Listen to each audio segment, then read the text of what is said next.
really good to start the season. I know spring was a little slow for you. What specifically do you think has changed and got you rolling here to start the season?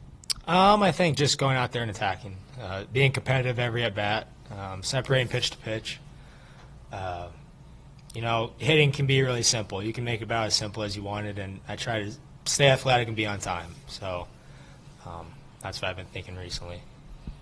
How settled do you feel over at first base, and what's maybe been the most difficult part of that transition? That Friday night in Arlington was the first time in my life I've ever played first base.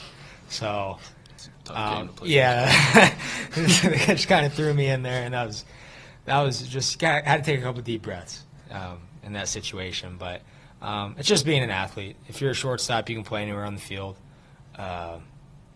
Feeding off of teammates like Michael Anderson, Rocco Pepe, guys who played the position before, learning from them. So it's been a fun transition. Cam, the game turned on those couple swings that you and Britt had in the fourth inning after they brought that reliever in. Were you looking for something from him, and did you see it?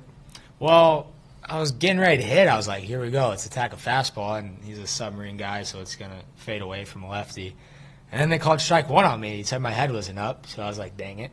And then it was 0-1, and I was like, well, he's still going to throw me a fastball. So saw it well at the hand, and put a good swing on it. For you and Will, the 10-game homestand ended. You went undefeated. What do you feel like the team learned about itself over the last 2.5 weeks? I think we can bang the ball around the park a little bit. I don't know. This team's really bonded, but it's been fun just getting to play in front of our fans and getting some experience under our legs before we go hit the road for SEC play.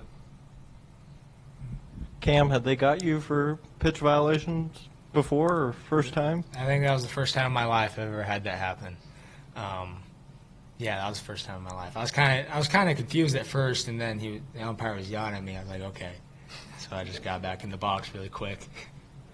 And I guess does your kind of background and being shortstop, being able kind of really helped you during the transition over to first base? Yeah, I mean, if you're a shortstop, they can put you anywhere on the field, and you can play and be athletic. So baseball players just stay athletic, and you can pick the ball, you can throw the ball, know the game, just baseball IQ. So, yeah.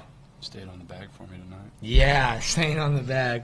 But he threw that one, I had to stretch my little legs really far. But we stayed on the bag. So that was the important thing. Will, your past 4 appearances have only been 1 inning, and I know, in your past you've gone a lot. I mean, are you kind of enjoying maybe shortening it up and being able to, I don't know, use more energy in shorter innings? I mean, what's your mindset right now with how you've been performing so far this season? It's been up and down. I've been frustrated with myself, not executing pitches sometimes, but yeah, it's been fun going at 1-inning stints, but at the same time, I'm just going to do whatever is asked of me. How does this pitching staff feel different than last year maybe? It doesn't seem like the strikeouts are like as high as maybe they were last year, but there's more depth. I mean, can you speak on maybe how this year's staff compares to last year, even years before that? Yeah, so I mean, I feel like we're just attacking the zone better than ever. I feel like we say that every year, but I just feel like that's the case. One of our goals right now is just like Coach Hobbs told us tonight, we're leading the SEC in the fewest amount of walks, and so like that's a goal right now is to keep that going because free bases equal runs. So you eliminate those, you can eliminate a lot of runs throughout the season.